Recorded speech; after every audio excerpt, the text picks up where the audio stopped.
Friday, Baylor College of Medicine and Friends of Baylor. We're very lucky today to have Nancy Moreno, who is the chair of the Huffington Department of Education, Innovation, and Technology. Lots of words. And most importantly, Nancy's daughter is the new mayor of New Orleans. And how cool is that? Anyway, congratulations to your daughter. And thank you. I was a proud contributor to the campaign. Very excited about that.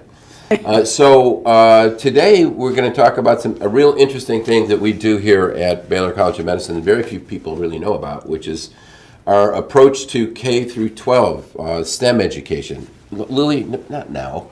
Anyway, so first of all, you call it STEM+M. So what is the difference between STEM education and STEM+M? So STEM education, in general, refers to teaching kids about science, technology, engineering, and mathematics. But that leaves out health. Right. So we add the extra M for health and biomedical science. Oh, that's very cool. And, you know, if in my view, and I guess only you and I probably share this view. Lily, you're being a bug. You and I may only share this thing, but I think health literacy in the United States is one of the biggest problems. When you think about all the vaccine reluctance and all that, it's because people don't really understand the importance of public health and that kind of stuff. So I think it's really great. Now, in 1972, right, was the first high school, was the DeBakey High School. That was the first one.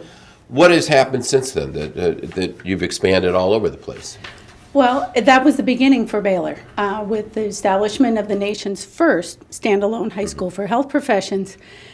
And that demonstrated that a medical school and a health sciences university can effectively partner with teachers and public schools. So that network has grown to more than 20 partnerships around the state of Texas, similar programs to bring young people into health and medicine, as well as an intensive focus on teacher development and curriculum development in innovative ways. So we've developed curriculum on HIV/AIDS, and neuroscience, and environmental health to make these topics exciting for kids. So just to give some context for our viewers, middle school, what kind of things do the middle school students learn in the STEM+M type curriculum?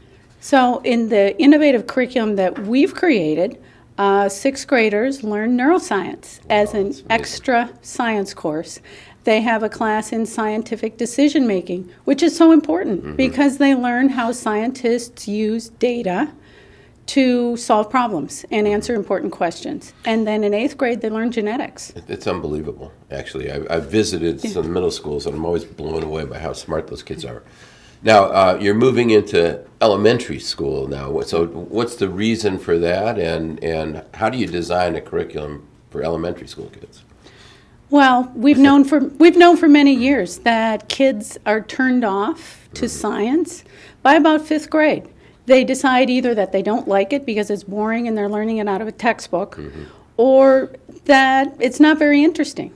And they have no idea about the career opportunities that are ahead of them in STEM areas in general, much less in health and biomedical science. So do they get to come visit our campus and see role models, that kind of stuff? Well, the middle school kids do. We'll have sixth graders here next week. I think I'm meeting them. You're welcoming them onto campus. I think I'm meeting them. Yes, I'm very excited. The families come, and we say they're part of the family and all that kind of stuff. Exactly. It's actually one of the coolest things I think our institution does. Now, many other medical schools have tried to help their communities, usually by providing textbooks or providing equipment. Why does ours work? What is the difference with us? I think first it's a mission level commitment to the community and to education, and the recognition that by working with schools and children, we enhance health literacy across the board. And that level of commitment is from the highest levels of the institution across all mission areas. We also have a Center for Educational Outreach. So we often see with universities that each department has a summer program or a day when they visit schools. Here we're able to leverage resources through a center that has specialized educators, former classroom teachers, and scientists working together. In fact, we're probably one of the few, if the only medical school that has appointed former elementary school teachers as faculty members. Yeah, that's very cool. And it makes a difference. The other thing that I found that's different about our program is we bring the teachers here for teacher development, so that they actually know and understand the curriculum, know how to teach the curriculum, which is, I think, a big failing of other institutions. Just giving people a curriculum and not showing how to teach it isn't really very helpful. So we're surrounded here by Hess Trucks. And I mean, I knew the Hess family in New York, you know, and they have headquarters here in Houston also. What is this? Why do you have all these Hess Trucks here? Well, for 10 years, Baylor College of Medicine has partnered with the Hess Toy Trucks to develop a STEM teaching guide for teachers to use with kids using the Hess Toy Trucks. And how does that work? When you say a STEM guide, how does that happen? Who makes it? So 10 years ago, two of our educators were really excited when Baylor received a nice shipment of Hess Toy Trucks to be given away in schools. And these two educators, Greg Vogt and Barbara Tharp, looked at those trucks and said, we can teach kids science with these trucks. That's very cool. And that is what has happened every year for the past 10 years. So this year it's the stock car racers that are the subject of a set of mostly physical science lessons, in this case about force and acceleration, that kids can do in the classroom. It's fun, it teaches them problem-solving skills, and it gets them excited about science. You know, I never considered toy trucks to be teaching tools for physics, but it makes all the sense. You put it up high, and there's potential energy, and there's friction, and all kinds of stuff. Yeah.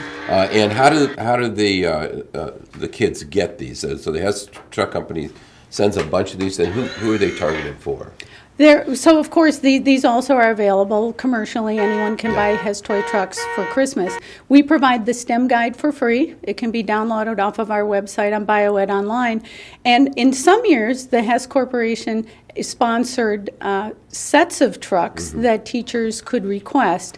This year, we're making the guides available on our website, and teachers can also reach out to us if they're interested in learning how to use the trucks. That's very cool. And also what I like is, if you hold that up, I like the fact that the Hess Company and Baylor College of Medicine are both on the cover there. It's a great thing.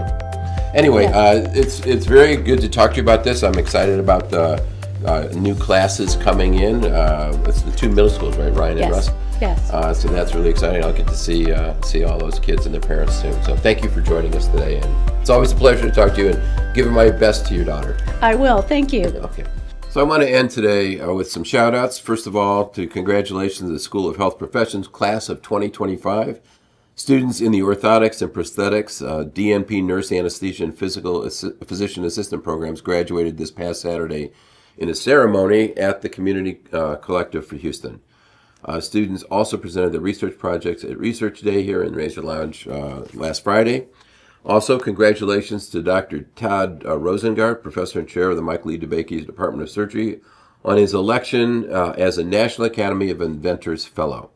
And this honor recognizes his achievements as an inventor and his significant impact on the innovation ecosystem. He's a terrific scientist and innovator and a great chair of surgery.